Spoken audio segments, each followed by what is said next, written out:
Assalamualaikum warahmatullahi wabarakatuh. Apa kabar Soli dan Soliha kelas 4? Bu Guru harap kakak tetap semangat belajar walaupun belajarnya di rumah saja. Alhamdulillah hari ini kita bertemu lagi dalam pembelajaran tematik muatan IPA. Agar ilmu yang kita pelajari mendapatkan keberkahan, sebelum belajar, marilah kita membaca doa terlebih dahulu. A'udzu billahi minasyaitonir rajim. Bismillahirrahmanirrahim. Rabbi zidni ilman warzuqni fahman waj'alni minas sholihin. Pada pertemuan kali ini, kita akan mempelajari tema 5, pahlawanku, muatan IPA, yaitu jenis-jenis cermin dan sifat bayangan yang terjadi. Mari kita simak bersama-sama. Perhatikan gambar berikut ini. Berikut ini adalah gambar seseorang yang sedang bercermin. Pada cermin terdapat bayangan yang memiliki ukuran yang sama dengan objek yang sebenarnya. Nah, di cermin ini, cermin yang digunakan adalah cermin datar. Perhatikan gambar berikutnya. Pada gambar tersebut terdapat pantulan dari mobil yang ukuran sebenarnya besar. Pada pantulan spion menjadi lebih kecil. Mengapa itu bisa terjadi? Hal ini terjadi karena kaca spion menggunakan cermin cembung. Cermin cembung membuat benda terlihat lebih kecil dari ukuran sebenarnya. Cermin merupakan salah satu benda yang dapat memantulkan cahaya. Ada beberapa jenis cermin, yaitu pertama cermin datar, yang kedua cermin cekung, dan yang ketiga cermin cembung. Cermin-cermin tersebut kita temui dalam kehidupan kita sehari-hari. Mari kita pelajari satu persatu. Yang pertama adalah cermin datar. Cermin datar adalah cermin yang memiliki bidang pantul yang datar. Cermin datar merupakan cermin yang sudah umum pada rumah. Nah, biasanya kakak pasti saat pagi hari sebelum pergi ke sekolah, pasti kakak merapikan diri dulu, merapikan rambut dan merapikan baju pada cermin. Nah, sifat bayangan yang dihasilkan oleh cermin datar yaitu tegak dan sama besar. Salah satu pemanfaatan cermin datar yaitu di kapal selam. Pada kapal selam terdapat jendela atau teropong yang digunakan untuk melihat daerah sekitarnya yang disebut sebagai periskop. Bagian kedua adalah cermin cekung. Cermin cekung adalah cermin yang bidang pantulnya melengkung ke arah dalam. Kakak bisa menggunakan salah satu alat yang ada di rumah berupa sendok. Sendok yang terbuat dari stainless, bukan dari plastik ya. Nah, pada bagian yang melengkung, kita bisa menyamakan sebagai cermin cekung.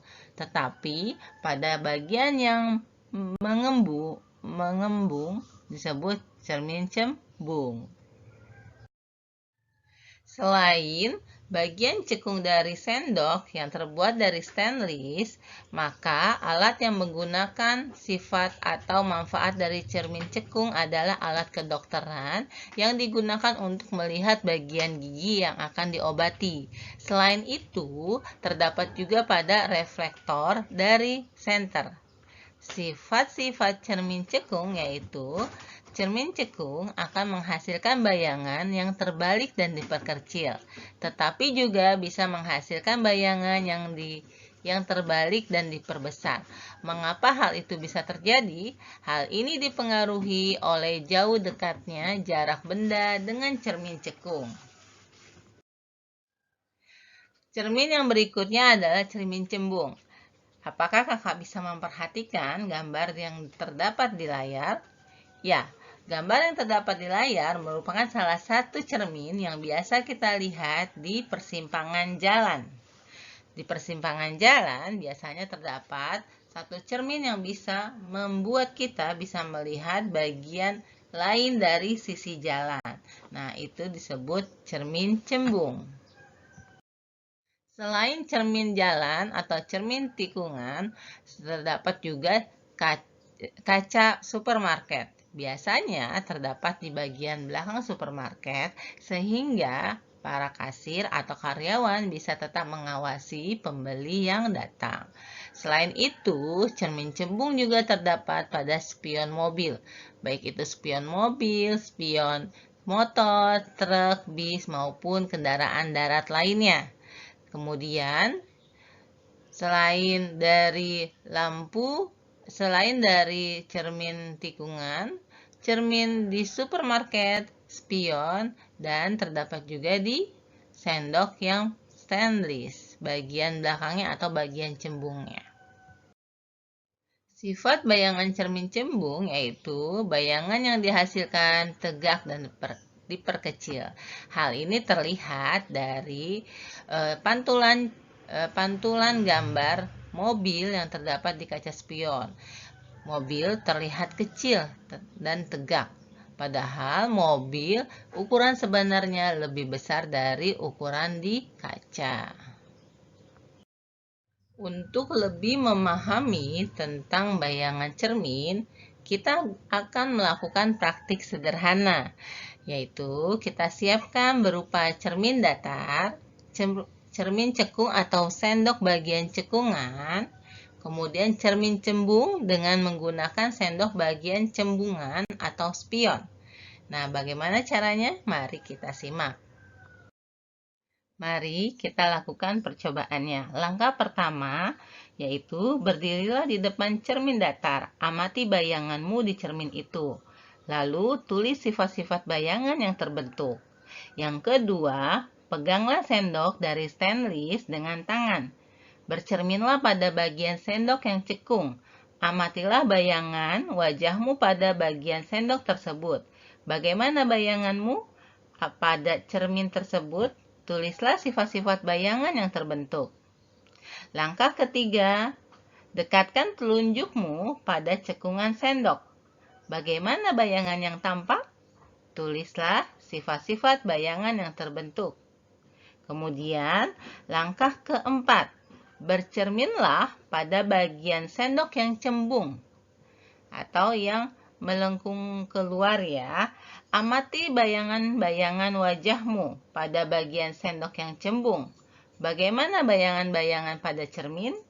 Tulislah sifat-sifat bayangan yang terbentuk. Ya, itu adalah beberapa penjelasan dari cermin, yaitu cermin datar, cermin cekung, dan cermin cembung. Pada cermin datar, bayangan yang dihasilkan yaitu tegak, dan sama besarnya. Pada cermin cekung, bayangan yang dihasilkan bisa terbalik dan diperkecil, atau bisa juga terbalik dan diperbesar. Sedangkan pada cermin cembung, bayangan yang dihasilkan adalah tegak diperkecil. Ya, demikianlah pelajaran kita hari ini. Alhamdulillahirabbil alamin. Pelajaran kita hari ini telah selesai. Semoga yang kita pelajari hari ini bermanfaat bagi kita semua. Mari kita tutup dengan doa penutup majelis. Subhanaka Allahumma wa bihamdika asyhadu an la ilaha illa anta astaghfiruka wa atubu ilaik. Bu Guru pesan, tetap semangat belajar, jaga sholatnya, jaga kesehatannya. Wassalamualaikum warahmatullahi wabarakatuh.